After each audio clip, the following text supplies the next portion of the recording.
কুরবানি কুরবানি কুরবানি কুরবানি কুরবানি এলোনে। আসসালামু আলাইকুম ওয়া রাহমাতুল্লাহ। ইন্নাল হামদুলিল্লাহ ওয়াসসালাতু ওয়াসসালামু আলা মান লা নাবিয়্যা বা'দা।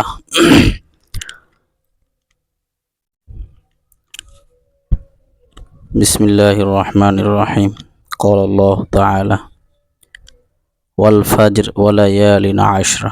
সাদাকাল্লাহুল আযীম। আলহামদুলিল্লাহ, আমরা মহতি একটা বিষয় নিয়ে, যেহেতু সামনে জিলহজ মাসের প্রথম 10 দিনের কিছু ফজিলত সম্পর্কে আমরা আজকে জানব।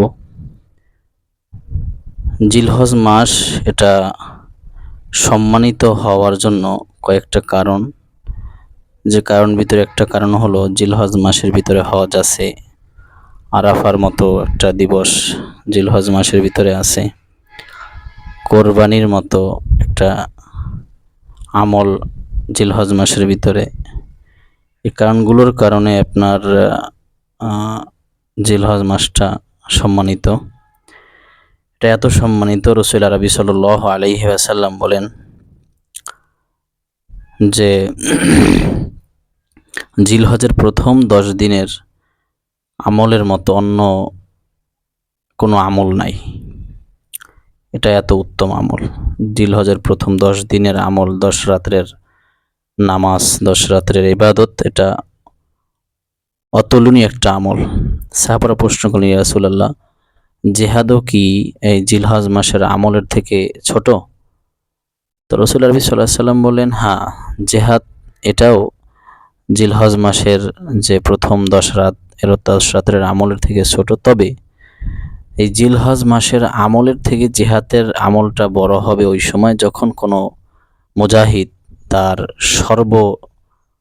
তার যত মাল সামানা যা কিছু আছে সব কিছু নিয়ে তিনি জিহাদে গেছেন, তার মাল এবং জান কোনোটাই তিনি ফেরত নিয়ে আসতে পারেন নাই, তখন তার আল্লাহ রাস্তায় শহীদ হওয়া, আল্লাহ রাস্তায় জিহাদ করাটা এর থেকে উত্তম হবে। তো আমরা বুঝতে পারলাম জিলহজ মাসের এই প্রথম 10 রাত এটা আল্লাহ তাআলার কাছে অনেক দামি। রাসূল আরবি সাল্লাল্লাহু আলাইহি সাল্লাম এই 10 রাত্রিতে ইবাদত করতেন, রোজা রাখতেন। আমরা রোজাও রাখতে পারি। আপনার হুজুর সাল্লাল্লাহু আলাইহি সাল্লাম রোজা রাখতেন, এটা হাদিস দ্বারা সাবিত আছে। মিশকাত শরীফ, বুখারী, নাসাঈর ভিতরে হাদিসগুলো আছে। এমনকি বিশেষ করে 9 তারিখের আরাফার দিনের 9 তারিখের যেই রোজাটা, এই রোজার সম্পর্কে হাদিসের ভিতরে আছে। রাসূল আরবি সাল্লাল্লাহু আলাইহি সাল্লাম বলেন যে কেউ যদি 9 তারিখ রোজা রাখে, জিলহজের 9 তারিখের রোজা, আরাফার দিনের রোজা, আরাফার দিন বলতে 9 তারিখ কিনা এই বিষয়ে আমাদের কিছু ওলামা একরামদের ভিতরে একটু দ্বিধাদ্বন্দ্ব দেখা যায়। তবে আমি এটা খোলাসা করতে চাই এইভাবে যে যদি কারো 9 তারিখের আমল নিয়ে, আরাফার আমল নিয়ে কোনো দ্বন্দ্ব থাকে, কোনো বোঝার জন্য কোনো সমস্যা থাকে, তাহলে তার জন্য 1 তারিখ থেকে 9 তারিখ পর্যন্ত রোজা রাখাই ভালো। কারণ দেখা যায় আমরা যদি 9 তারিখ দ্বারা আরাফার দিন উদ্দেশ্য ধরি, তাহলে আরাফার দিন তো আমাদের বাংলাদেশের 8 তারিখই শুরু হয়ে যায়। তো ওই সময় দেখা যায় একটা ঝামেলা। তো 9 তারিখ দ্বারা আরাফার দিন, এই যে রাসূল সাল্লাল্লাহু আলাইহি সাল্লাম বলছেন ইয়াউম আরাফা, আরাফার দিনে রোজার কথা বলছেন, এখানে সাহাবীদের আমলের দ্বারা, হযরত আলী রাদিয়াল্লাহু আনহুর মতো সাহাবীদের আমলের দ্বারা জানা যায় যে এই আরাফার দিনের দ্বারা রাসূল সাল্লাল্লাহু আলাইহি সাল্লাম 9 তারিখ উদ্দেশ্য করেছেন। এজন্য যারা আরাফার দিনের রোজার মাকসাদ উদ্দেশ্য ধরেন, 9 তারিখ ধরেন না, তাদের জন্য এটা বোঝার মাসালা, এটা দ্বন্দ্ব না, বুঝবেন, বোঝার জন্য একটা কথা বললাম আর কি। রাসূল সাল্লাল্লাহু আলাইহি সাল্লাম 9 তারিখের কথা বললেন যে আরাফার দিনের রোজা এটা এমন একটা মর্যাদাপূর্ণ রোজা, যে ব্যক্তি আরাফার দিনে রোজা রাখবে, আল্লাহ তাআলা তার 1 বছর আগের গুনাহ এবং 1 বছর পরের গুনাহ আল্লাহ তাআলা মাফ করে দিবেন। 1 বছর আগের গুনাহ কিভাবে মাফ করবে? 1 বছর আগের গুনাহ মাফ করার যে বিষয়টা, সেটা হলো যদি ব্যক্তি হায়াতে আল্লাহ তাআলা তাকে না বাঁচাই রাখেন। যদি সে মারা যায়, আল্লাহ তাআলা তার এই পিছনের গুনাহগুলো মাফ করে দিবেন। তার পিছনের গুনাহ যেগুলো আছে এই হাদিসের ভিতরে উদ্দেশ্য হলো সগীরা গুনাহগুলো, কবিরা গুনার জন্য তওবা করতে হবে। আর এই জিলহজ মাসে আমরা খেয়াল করব, জিলহজ মাসে আমরা রোজার সাথে সাথে যাদের আছে আপনার পাথেয় আছে, টাকা পয়সা আছে, তারা হজ করবেন। হজ এটা বহুত বড় একটা আমল, এটা এখন বলার মতো সময় নেই, বহুত বড় একটা আমল।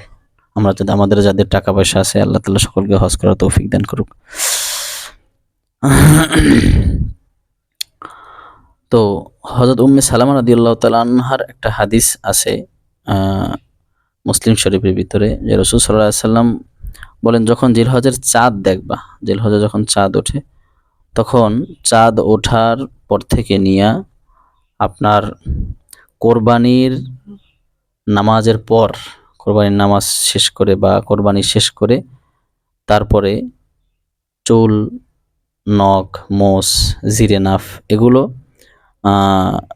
কোরবানি ঈদগাহ থেকে আসার পরে, কোরবানি দেওয়ার পরে এগুলো কাটলে, হাদিসের ভিতরে রাসূল পাক সাল্লাল্লাহু আলাইহি সাল্লাম বলেন যে কোরবানি করে যে সওয়াব পেল 1 তারিখ থেকে নিয়ে, অর্থাৎ জিলহজ মাসের 1ম তারিখ থেকে নিয়ে এই ঈদের নামাজের পর পর্যন্ত যদি কেউ এগুলো না কেটে থাকে, তাহলে ঈদের নামাজের পরে যদি সে কাটে, তাহলে আল্লাহ তাআলা তাকে কোরবানির মতো সওয়াব দান করবেন। সুবহানাল্লাহ, কত একটা আমল! আমরা চেষ্টা করব এই আমলটা করার। ছোট্ট একটা আমল, এটা করলে আল্লাহ তাআলা আমাদেরকে বড় সওয়াবের মালিক বানিয়ে দিবেন।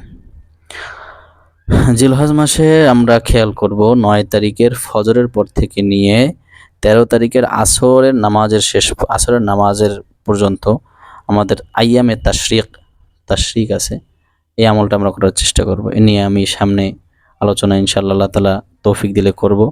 যতটুকু কথা বলা হলো, আল্লাহ তাআলা আমাদেরকে এই আমলগুলো করা এবং অন্যকে এই আমলগুলো জানিয়ে দেওয়ার মতো তৌফিক আল্লাহ তাআলা সকলকে দান করুক। আমা আলাইনা ইল্লাল বালাগ। আসসালামু আলাইকুম ওয়া রাহমাতুল্লাহি ওয়া বারাকাতুহু।